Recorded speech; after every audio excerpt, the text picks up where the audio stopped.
दोस्तों, आज जो कॉमिक्स हम पढ़ेंगे उसका नाम है खूनी जंग। ये कर्नल कर्णी की कॉमिक्स है। जासूसी और एक्शन होती है इसकी। तो पढ़ते हैं खूनी जंग। जनरल यादव ने शिकार का लंबा कस लेने के बाद सामने बैठे कर्नल कर्ण से कहा, तुम्हें मिस्र की राजधानी काहिरा जाना होगा कर्नल। क्यों सर? काहिरा में इन दोनों कई देशों के जासूस पहुंचे हुए हैं और उन सबको एक माइक्रो फिल्म की तलाश है। उस फिल्म पर एक बहुत ही आधुनिक विमान का फार्मूला अंकित है और उस फिल्म पर वास्तव में सबसे अधिक अधिकार हमारा है, क्योंकि विमान का वह फार्मूला भारतीय मूल के एक इंजीनियर ने तैयार किया था और वह उस फार्मूले को हमारी सरकार को सौंपना चाहता था। मगर साइमन नाम के एक पेशेवर अपराधी ने उस इंजीनियर की हत्या कर दी और वह फिल्म प्राप्त कर ली। अब साइमन उस फिल्म को ओपन मार्केट में बेचना चाहता है और बहुत से देश वह फिल्म खरीदने के इच्छुक है। हमारी सरकार भी वह फिल्म खरीदना चाहती है। नहीं, वह फिल्म वास्तव में हमारी ही है, इसलिए हम उसे खरीदना नहीं चाहते बल्कि साइमन से उसे छीनना चाहते हैं और यह काम केवल तुम ही कर सकते हो। उसके बाद जनरल ने करण को साइमन की तस्वीर दिखाई और कहा, मिस्र में इंटरपोल की एक एजेंट सायरा हमारी मदद कर रही है। वह साइमन पर नजर रखे हुए हैं। काहिरा पहुंचकर तुम सायरा से मिल लो, वह तुम्हें साइमन का पता बता देगा। उसके बाद फिल्म प्राप्त करना तुम्हारा काम है। ओके सर, मैं कल ही काहिरा चला जाता हूँ। जनरल से इंटरपोल की एजेंट सायरा के विषय में जानकारी लेकर करण उठ खड़ा हुआ और अगले दिन करण काहिरा के एक आलीशान होटल के लग्जरी स्वीट में ठहरा हुआ था। इंटरपोल के एजेंट सायरा पैराडाइज क्लब में कैबरे डांसर है। उससे आज रात ही मिलना होगा। नहाकर तैयार हो जाता हूँ। वह बाथरूम की ओर जा रहा था कि दरवाजे पर दस्तक हुई। बेरा मेरा सूट प्रेस कर कराकर लाया होगा। खटखट। स्वीट में दो कमरे थे। बेडरूम से निकलकर वह बाहरी कमरे में आया और दरवाजे की ओर बढ़ा। दस्तक दस्तक फिर हुई थी। आ रहा हूं भाई, ठहरो। खटखट। और जब उसने दरवाजा खोला, ओह, अंदर चलो। करण को धकेल कर वह चारों भीतर घुसाए। कौन हो तुम लोग और क्या चाहते हो? हम तुम्हारी खातिरदारी करना चाहते हैं करण। अब उन सब ने पिस्तौलें निकाल ली थी और कमरे के चारों कोनों में जाकर खड़े हो गए थे। अगर तुम्हारे पास कोई हथियार है तो निकालकर फर्श पर डाल दो। मेरा पिस्तौल बेडरूम में है। उसने अपने एक साथी की ओर देखा। हम तीनों कर्नल को निशाना बनाए हुए हैं। तुम जरा इनकी खातिरदारी करो। ओके। फिर आगे बढ़ा और उफ डिशुम। दौड़। ओह, दौड़। मैं इनका मुकाबला नहीं कर सकता। तीन पिस्तौलों की नालें मेरी ओर तनी हुई है। तभी कनपट्टी पर पड़ने वाले गुस्से ने उसे तारे दिखा दिए। आई। करण लगभग बेहोश हो चुका था। इसे उठाकर कुर्सी पर बिठाओ। आह। अरबी व्यक्ति ने उसे खींचकर कुर्सी पर डाल दिया। अब उनका लीडर करण के सामने था। ओफ। अगर तुम चाहते हो तो तुम्हारी हत्या भी कर सकते थे, लेकिन हम तुम्हें जीवित छोड़ रहे हैं। इस पिटाई को हमारी चेतावनी समझो और जितनी जल्दी हो सके काहिरा छोड़कर वापस इंडिया चले जाओ। करण ने अपनी पीड़ा पर काबू पाकर पूछा, किसने भेजा तुम्हें? अगर तुम काहिरा में रुके रहे तो यह मैं तुम्हें अगली मुलाकात पर बताऊंगा, कहकर उसने करण के सिर पर पिस्तौल के दस्ते से वार किया। खटाक। आह। इस चोट से करण पूरी तरह बेहोश हो गया था और जब उसे होश आया तो चारों अरबी व्यक्ति जा चुके थे। वह चारों स्थानीय गुंडे थे जिन्हें मेरे किसी शत्रु ने भेजा होगा, लेकिन वह शत्रु कौन है, किस देश का जासूस है? तभी खटखट। क्या वह फिर आ गए? इस बार दरवाजा खोलने से पहले वह बेडरूम में जाकर अपना पिस्तौल उठा लाया था। आपका सूट साहब। ओह। सूट लेकर कर्ण ने बिस्तर बिस्तर पर रखा और बाथरूम में घुस गया। शावर के नीचे नहाने से उसकी पीड़ा काफी कम हो गई थी। जनरल ने कहा था कि यहाँ कई देशों के जासूस वह फिल्म प्राप्त करने पहुंचे हुए हैं। उन जासूसों को मेरे आने की खबर मिल गई होगी और उनमें से किसी ने मुझे डराने के लिए गुंडे भेजे होंगे, लेकिन मैं इतनी आसानी से डरकर भागने वाला नहीं हूँ। मैं यहाँ से वह फिल्म देखकर ही जाऊंगा। रात 9 बजे वह पैराडाइज क्लब पहुंच गया। यही सारा है। जनरल ने कहा था कि वह खुद मुझे पहचान लेगी। डांस के बाद सायरा खुद ही उसकी टेबल पर आ बैठी। काहिरा में मैं आपकी खुशामदीद कर कहती हूँ कर्नल कर्ण। शुक्रिया। दूसरी बार मैं आपको शुक्रिया तब अदा करूंगा जब आप मुझे साइमन से मिला देंगी। साइमन से मिलना आसान नहीं होगा कर्नल, आजकल वह कहीं छुपा हुआ है, क्योंकि वह आपकी सरकार से भयभीत है। उसे डर है कि फिल्म के लिए आप लोग उसकी हत्या कर सकते हैं। करण ने चालाकी से काम लेते हुए कहा, हमारा इरादा उसकी हत्या करने का नहीं है, हम उससे वह फिल्म खरीदना चाहते हैं। क्या आप मेरा यह संदेश उस तक पहुंचा सकती हैं? हाँ, यह संदेश मैं उस तक पहुंचा दूंगी। फिर करण सायरा के साथ ही क्लब से बाहर निकला। मेरे पास गाड़ी आई है, मैं आपको होटल छोड़ देती हूँ, थैंक्स। सायरा ने करण के होटल के सामने गाड़ी रोक दी। कल शाम तक आपका संदेश साइमन को पहुंच जाएगा। रात को आप क्लब आ जाइए, तब तक शायद साइमन का जवाब भी आ जाएगा। ओके। अगला दिन करण ने अपने कमरे में ही बिताया। शाम 5 बजे फोन की घंटी बजी। शायद सायरा का फोन है। Tin tin. हेलो, करण स्पीकिंग। कर्नल करण, मैं साइमन बोल रहा हूँ। करण की पकड़ रिसीवर पर सख्त हो गई। साइमन, क्या तुम्हें मेरा संदेश मिल गया है? हाँ, और अब मैं तुमसे मिलकर फिल्म का सौदा करने के लिए तैयार हूँ। गुड, हम कब और कहाँ मिलेंगे? मैं तुमसे कल दोपहर ठीक 2 बजे अंधे कुएं के निकट मिलूंगा। तुम सायरा के साथ उसी कार में आओगे। सायरा जानती है कि अंधा कुआं कहाँ है। 2 बातें याद रखना, पहले यह कि ठीक 2 बजे पहुंच जाना, और दूसरी है कि सायरा की कार में ही आना। उसकी कार पहचान कर ही मैं सामने आऊंगा। ठीक है साइमन, हम ठीक 2 बजे पहुंच जाएंगे। बाय द वे, वह फिल्म तुमसे कुछ और लोग भी खरीदना चाहते हैं क्या? हाँ, 2 पार्टियां और हैं। इतना कहकर साइमन ने फोन बंद कर दिया। रात को क्लब जाकर करण सायरा से अगले दिन का प्रोग्राम बना आया था, अतः अब वह दोनों गाड़ी में अंधे कुएं की ओर जा रहे थे। यह अंधा कुआं कहाँ पर है? शहर के बिल्कुल बाहर रेगिस्तान में है। कभी उसमें पानी हुआ करता था और रेगिस्तान से गुजरने वाले काफिले वहां ठहरते थे, लेकिन अब उसका पानी सूख चुका है, इसलिए उसे अंधा कुआं कहा जाता है। 1 बज रहा है, क्या हम ठीक 2 बजे वहां पहुंच जाएंगे? हाँ, 2 बजने में 5 मिनट थे जब वह अंधे कुएं के निकट पहुंचे। लो, हम 5 मिनट पहले ही पहुंच गए हैं। अचानक करण की नजर कार के डैशबोर्ड पर लगी घड़ी पर पड़ी। तुम्हारी कार घड़ी में तो 12:30 बजे हैं। यह घड़ी कई दिनों से बंद है, लेकिन इसमें से तो टिक टिक की आवाज आ रही है।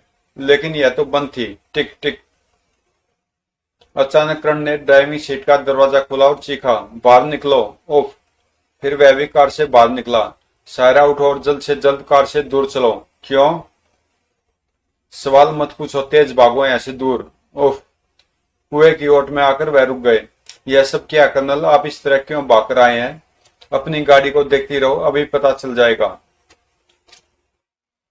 करण की बात समाप्त होते ही भड़ाम। ओ गॉड, यह क्या हुआ? कार में बम फटा है। अगर हमें 1 मिनट की देर हो जाती तो हमारे भी परखच्चे उड़ जाते। तो क्या यह बम साइमन ने रखा होगा? और कौन रख सकता है? तभी उसने कहा था कि मैं तुम्हारी कार में आऊं। वह मुझसे सौदा नहीं करना चाहता था, बल्कि मेरी हत्या करना चाहता था, और मुझे मारने के लिए उसने तुम्हें चारे के रूप में इस्तेमाल किया है। कमीना, धोखेबाज। उसे अपनी इस हरकत की कीमत चुकानी पड़ेगी। कीमत बाद में वसूलना, पहले यहाँ से वापस चलने की सोचो। कमबख्त ने योजना अच्छी बनाई थी, हमें शहर से बाहर लाकर मारना चाहता था। वह पैदल ही सड़क तक पहुंचे। कुछ देर बाद एक ट्रक ने उन्हें लिफ्ट दे दी। शहर पहुंचकर वह एक रेस्टोरेंट में लंच के लिए घुस गए। तुमने साइमन को संदेश किस प्रकार भेजा था? साइमन हीरोइन के नशे का आदी है। यहाँ एक पिरामिड के निकट एक आदमी जोकर जैसा बेस बनाकर चॉकलेट और टॉफिया वगैरह बेचता है, लेकिन वास्तव में वह नशीली चीजें सप्लाई करता है। साइमन उसे हीरोइन खरीदने आता है। मैंने उसी जोकर के द्वारा उसे संदेश भेजा था। उस जोकर की कोई खास निशानी है? वह लंबा चोगा पहने रहता है, धूप से बचने के लिए छज्जेदार टोपी पहनता है। पिरामिड के निकट वह अकेला ही चॉकलेट वगैरह बेचने वाला है। हर रोज दोपहर को साइमन उसके पास आता है। तभी रेस्टोरेंट में एक व्यक्ति प्रविष्ट हुआ। करण उसे देखकर बुरी तरह चौंक पड़ा। वो, यह तो सीजर है, मोरलैंड का खतरनाक जासूस। इसकी कायरा में मौजूदगी अकारण नहीं हो सकती। शायद यह भी उसी फिल्म के चक्कर में आया हुआ है। सीजर एक टेबल पर जाकर बैठ गया था। करण ने तुरंत अपनी पीठ उसकी ओर कर ली और सायरा से बोला, सायरा, तुम्हें मेरा एक काम करना होगा। कर दूंगी। हमारे पीछे कोने वाली मेज पर जो व्यक्ति बैठा है, तुम्हें उसका पीछा करना होगा वो पता लगाना होगा कि वह कहाँ ठहरा हुआ है। यह काम बहुत जरूरी है, तुम अभी उठकर बाहर चले जाओ, क्योंकि अगर उसने तुम्हें मेरे साथ देख लिया तो फिर वह तुम्हारी ओर से होशियार हो जाएगा। ठीक है।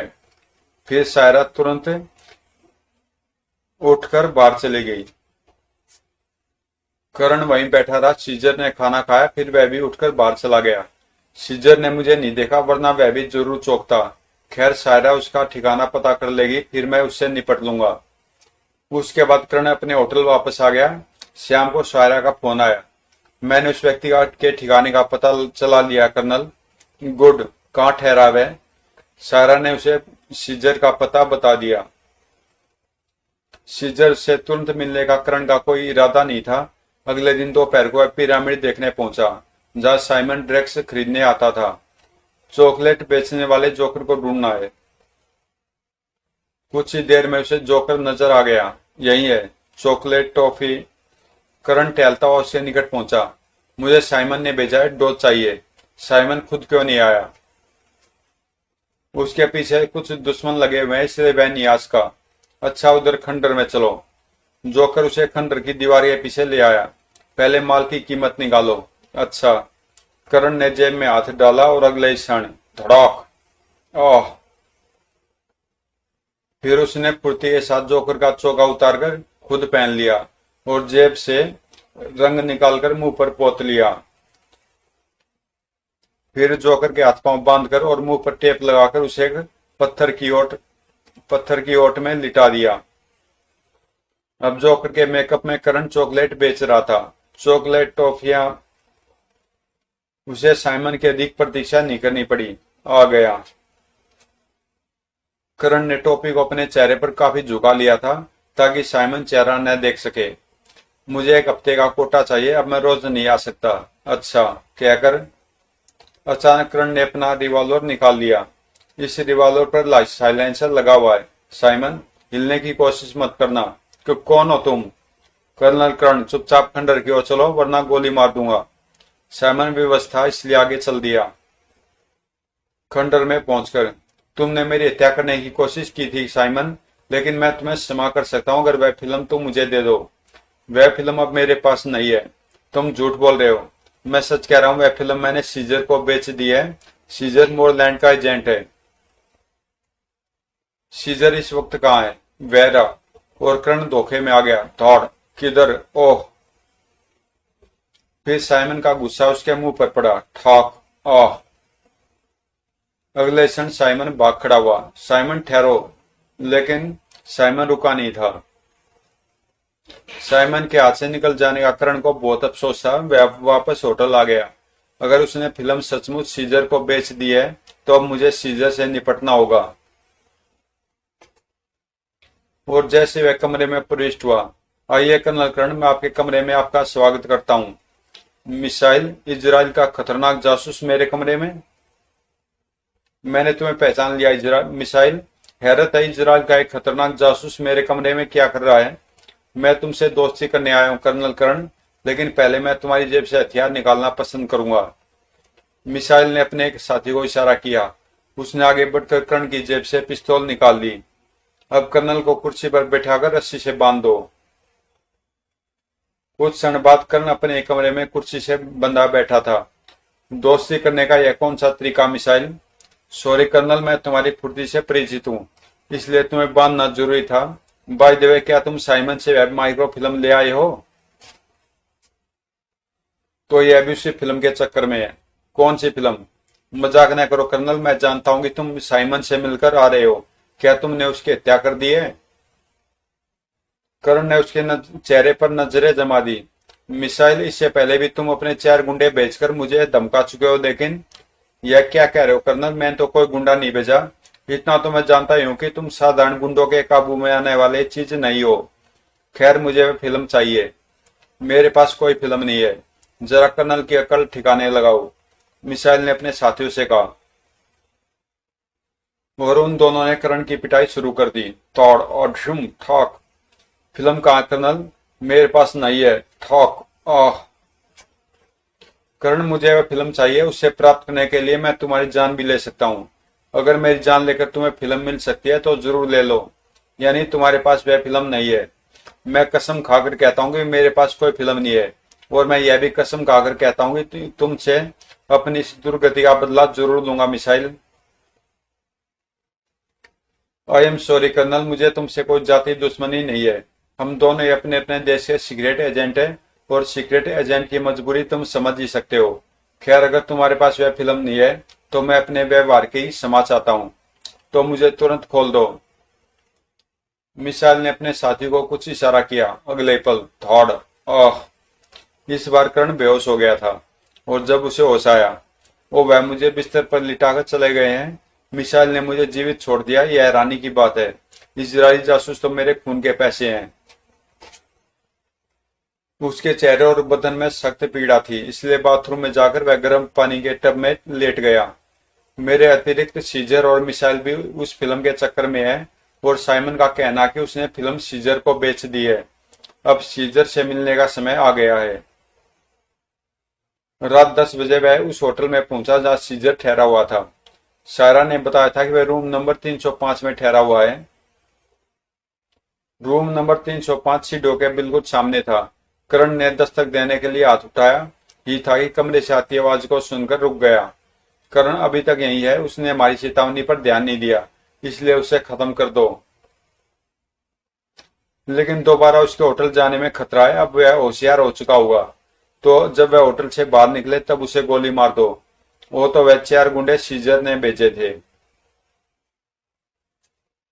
ओके, मैं अपने 2 आदमियों को उसके होटल के बाहर तैनात कर देता हूँ। हाँ, अभी जाकर यह काम करो। दरवाजे की ओर कदमों की चाप सुनाई दी तो करण पीछे हट गया। यह वही अरबी है, सीजर इन स्थानीय गुंडों से काम ले रहा है। अरबी युवक लिफ्ट में सवार होकर नीचे चला गया। अब करण ने आगे बढ़कर दरवाजे पर दस्तक दी। भीतर से सीजर की आवाज आई। कौन? बेरा सर। उसने जेब में हाथ डालकर पिस्तौल मजबूती से पकड़ ली थी। सीजर ने दरवाजा खोला, साथ ही उसका मुंह भी हैरत से खुला रह गया। कौन? Hello Caesar. उसे पीछे धकेलकर करण भीतर प्रविष्ट हुआ। तुम मुझे पहचानने से इनकार नहीं कर सकते सीजर, क्योंकि कुछ मिनट पहले तुम मेरी हत्या का आदेश दे चुके हो। मैं तुम्हें पहचानता जरूर कर्नल कर्ण, लेकिन मैं तुम्हारी हत्या का आदेश क्यों देने लगा? अब इतने भोले न बनो, तुम जानते हो कि मेरे यहाँ रहते हुए तुम वह माइक्रो फिल्म यहाँ से निकाल कर नहीं ले जा सकते। मुझे वह फिल्म चाहिए। मेरे पास तो कोई फिल्म नहीं है। झूठ मत बोलो, साइमन ने मुझे बताया कि उसने वह फिल्म तुम्हें बेची है।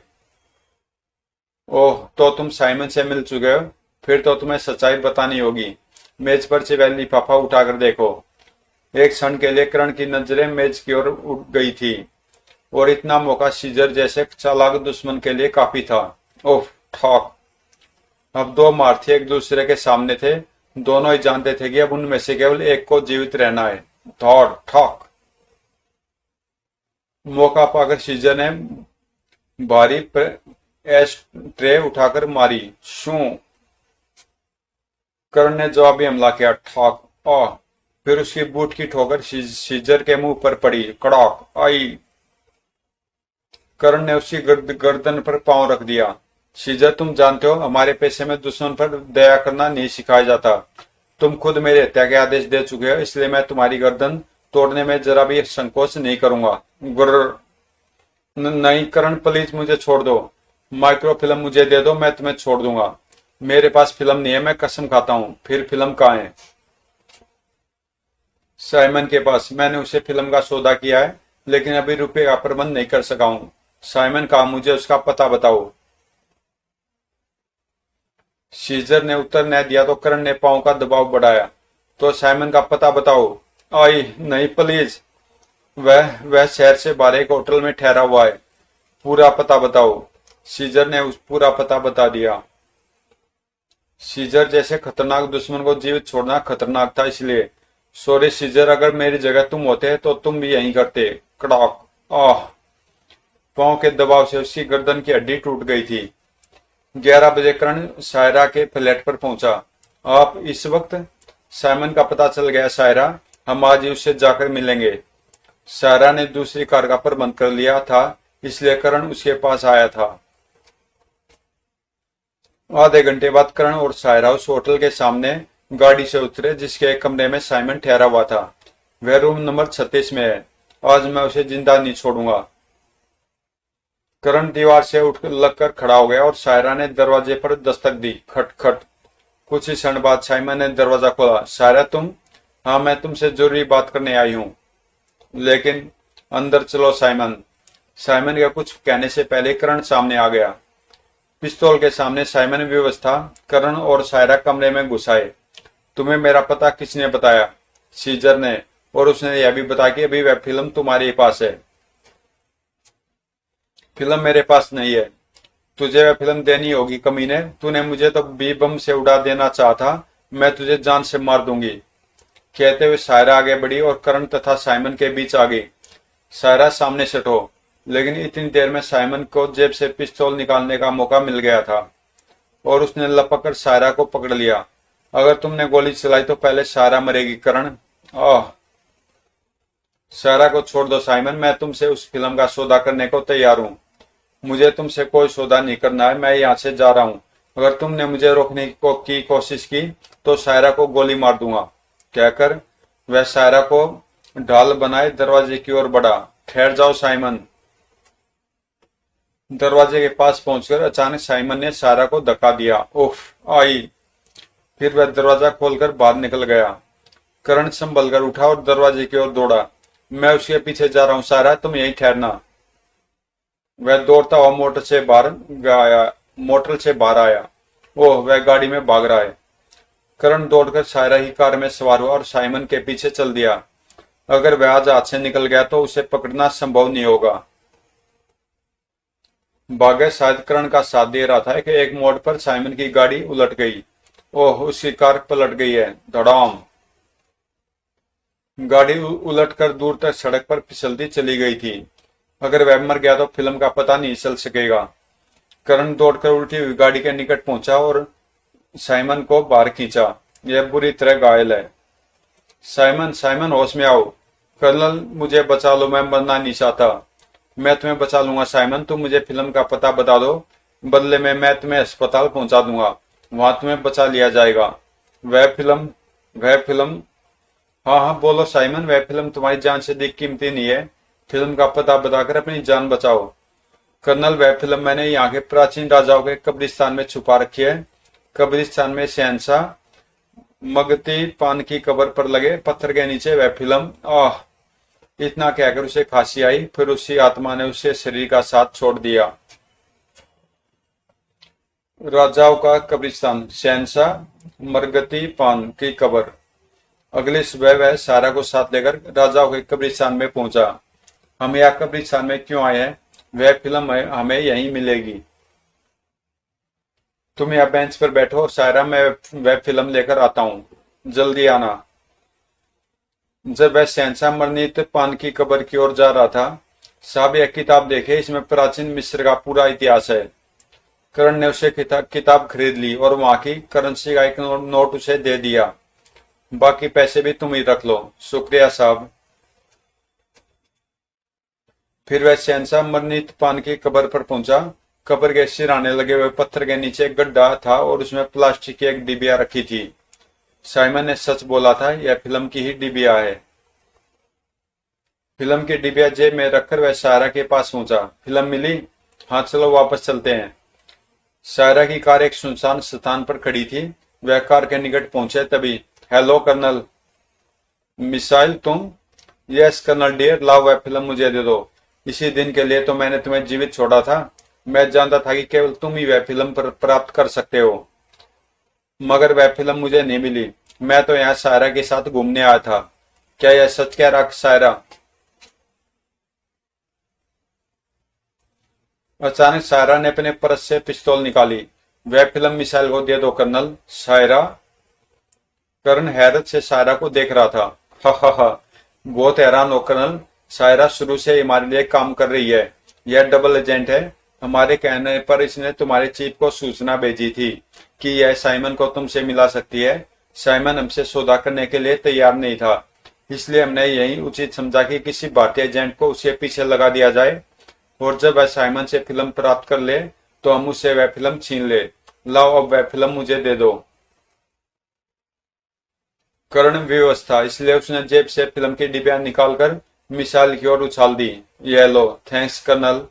फिर मिसाइल शायरा की ओर घुमा। शायरा, यह भारतीय एजेंट हमारा सबसे बड़ा दुश्मन है, हमारे कई जासूसों की जान ले चुका है। मैं चाहता हूँ कि तुम ही से गोली मारो, ताकि मरते वक्त इस भारतीय को शर्म आए कि इसकी मौत एक लड़की के हाथों हुई है। Okay missile. और करण के संभलने से पहले शायरा ने फायर कर दिया। ओह, धाएं धाएं। वेरी गुड शायरा, तुमने हमारे एक बहुत बड़े दुश्मन को खत्म किया है, इसका तुम्हें इनाम मिलना चाहिए। ओह, हा हा हा। डबल एजेंट भरोसे के काबिल नहीं होते, इसलिए शायरा का मरना जरूरी था। चलो दोस्तों, अब यह फिल्म हमारी है। तीनों ने अपनी पिस्तौलें जेब में रखी और वो वापस जाने के लिए मुड़े, तभी वह फिल्म तुम नहीं ले जा सकोगे। और फिर धाएं धाएं। मिसाइल के मर्द हाथ से करण ने फिल्म निकाल ली। मिसाइल, हमारे देश में एक कहावत है कि जाको राके सारिया मार सके ना कोई। यह कहावत आज मेरे जीवन पर चरितार्थ हुई है। इस किताब ने मेरी जान बचाई है। सारा ने मेरे पेट पर गोली मारी थी, लेकिन उसे पता नहीं था कि जैकेट के अंदर मेरी मोटी जिल्द और 500 पेजों की एक किताब रखी है। गोली इस किताब को भेद नहीं पाई। कुछ देर बाद करण सायरा की कार में शहर की ओर जा रहा था। किताब बेचने वाला वह लड़का मेरे लिए भगवान का अवतार सिद्ध हुआ है। अगर मैंने वह किताब न खरीदी होती तो इस वक्त यह फिल्म मिसाइल के पास होती और मेरी लाश खंडरों में पड़ी होती। समाप्त। तो दोस्तों, ये कॉमिक्स यहीं पे समाप्त होती है। अगर आपको पसंद आई तो प्लीज चैनल को सब्सक्राइब कर देना और मिलते हैं किसी अगली कॉमिक्स में।